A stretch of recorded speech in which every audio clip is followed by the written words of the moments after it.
नमस्कार दोस्तों, आध्यात्म के एक और नए अंक में आपका हार्दिक स्वागत है। दोस्तों, जैसा कि आप सभी जानते हैं, सावन मास भगवान शिव को अत्यंत प्रिय है। इस सावन मास में हम भगवान शिव के महात्म्य का वर्णन आपके बीच कर रहे हैं। इसी कड़ी में आज हम आपके बीच सोमवती अमावस्या की कथा को प्रस्तुत करने जा रहे हैं। तो आइए प्रारंभ करते हैं सोमवती अमावस्या की पौराणिक कथा और उसके विवरण को। एक साहूकार के 7 बेटे और 7 ही बहुओं के साथ एक बेटी भी थी।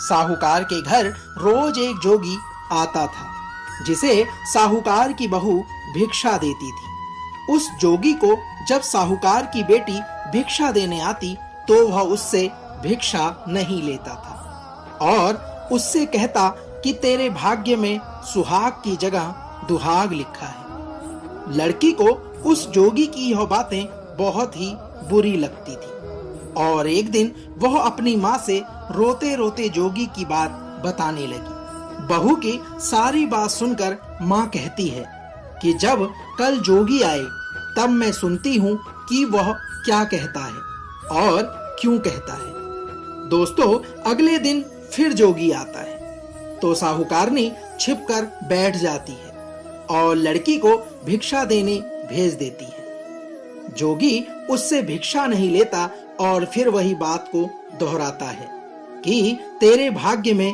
सुहाग की बजाय दुहाग लिखा है। इतना सुनकर लड़की की माँ बाहर निकल कर आती है और जोगी से कहती है कि एक तो हम तुझे भिक्षा देते हैं और तू हमें गाली देता है। लड़की की माँ के इस प्रकार के वचन कहने पर जोगी कहता है कि मैं गाली नहीं दे रहा हूँ, जो बात सच है वही तुमसे कह रहा हूँ।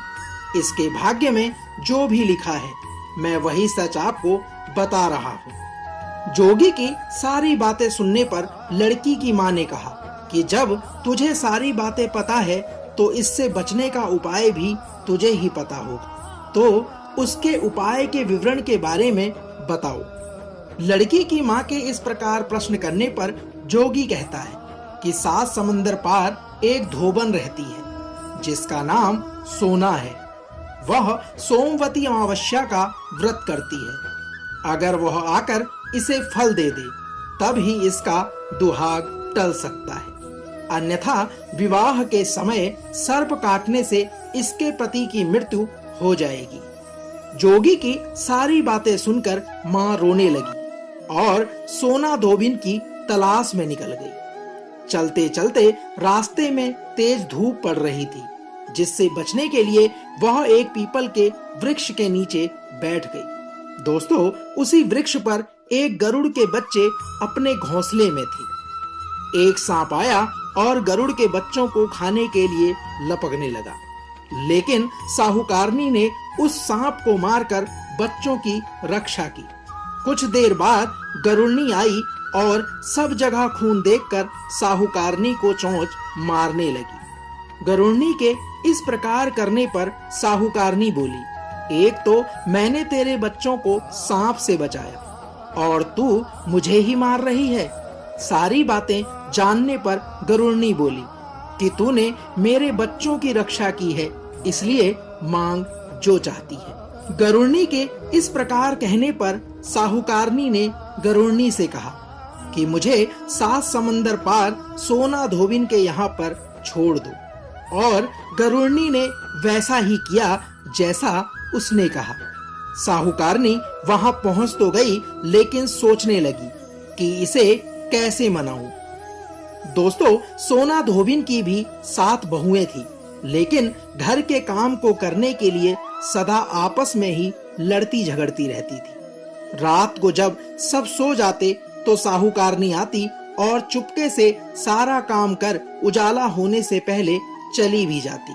सारी बहुएं भी आपस में यही सोचती कि कौन सी बहू है जो सारा काम कर देती है, लेकिन एक दूसरे से पूछने की हिम्मत आज तक किसी की भी नहीं हुई थी। काम करने की बात सोना धोबिन ने भी देखी कि आजकल बहुएं लड़ती भी नहीं है और काम भी सारा हो जाता है। सोना धोबिन ने सारी बहुओं को बुलाया और पूछा कि आजकल तुम लड़ती भी नहीं हो और घर का सारा काम कौन करता है। बहुएं सास से झूठ कहती हैं कि लड़ाई करने से क्या फायदा, इसलिए हम सब मिलकर काम कर लेती हैं। बहुओं के इस प्रकार कहने पर सोना धोबिन को अपनी बहुओं की बात पर विश्वास नहीं होता और वह रात में जागकर वह स्वयं सच देखना चाहती है कि यह कार्य कौन कर रहा है। दोस्तों, रात होने पर सोना धोबिन छुपकर बैठ गई कि मैं देखूं कि कौन सी बहू कार्य करती है। जब रात हुई तब उसने देखा कि एक औरत चुपके से घर में घुस रही है। उसने देखा कि उसने घर का सारा कार्य कर दिया है और जाने की तैयारी में है। जैसे ही साहूकारनी जाने लगती है तो सोना धोबिन उसे रोकती है और पूछती है कि तुम कौन हो और क्या चाहती हो। सोना धोबिन के इस प्रकार के प्रश्न करने पर साहूकारनी ने कहा कि पहले तुम मुझे वचन दो, तब मैं तुम्हें सारी कथा विस्तार पूर्वक बताऊंगी। सोना धोबिन ने उसे वचन दिया। तब साहूकारनी कहने लगी कि मेरी बेटी के भाग्य में दुहाग लिखा है, लेकिन तुम सोमवती अमावस्या का पाठ करती हो, तो मेरे साथ चलकर उसे भी सुहाग का सौभाग्य प्रदान करो।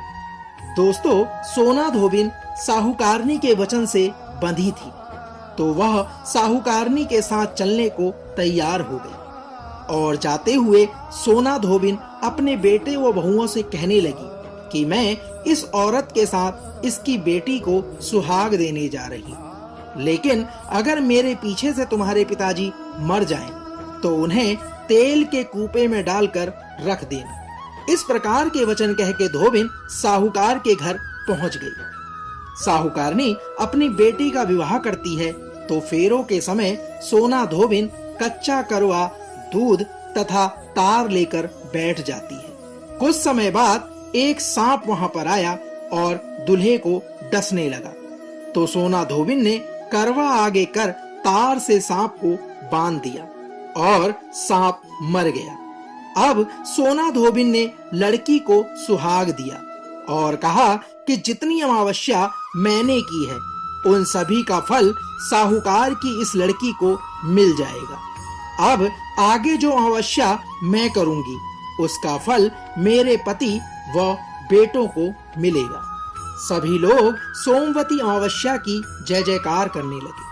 सोना धोबिन अपने घर वापस जाने को तैयार हुई तो साहूकारनी ने कहा कि तुमने मेरे जमाई को जीवन दान दिया है, इसलिए तुम जो चाहो मुझसे मांग सकती हो। साहूकारनी के इस प्रकार के वचन को सुनकर सोना धोबिन बोली कि मुझे कुछ नहीं चाहिए और वह वहां से चली गई। रास्ते में चलते हुए फिर से सोमवती अमावस्या आ गई और उसने पीपल के पेड़ के नीचे बैठकर कहानी कही, व्रत रखा और पीपल के पेड़ की 108 बार परिक्रमा की।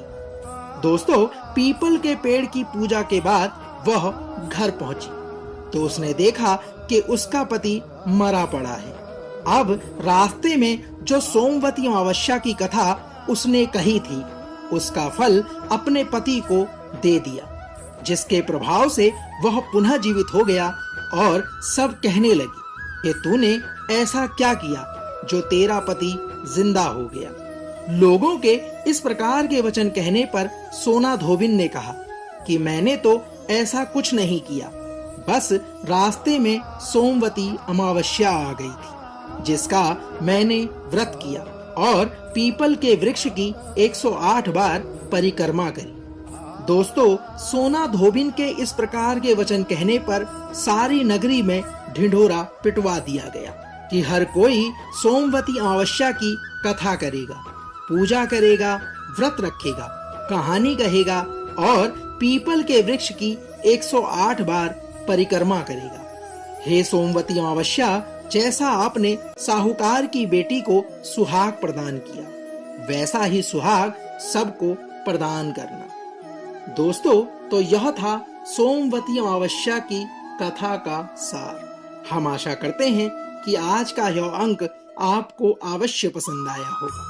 कल एक और नए अंक के साथ फिर आपसे होगी मुलाकात। तब तक जय शिव शंकर, हर हर महादेव।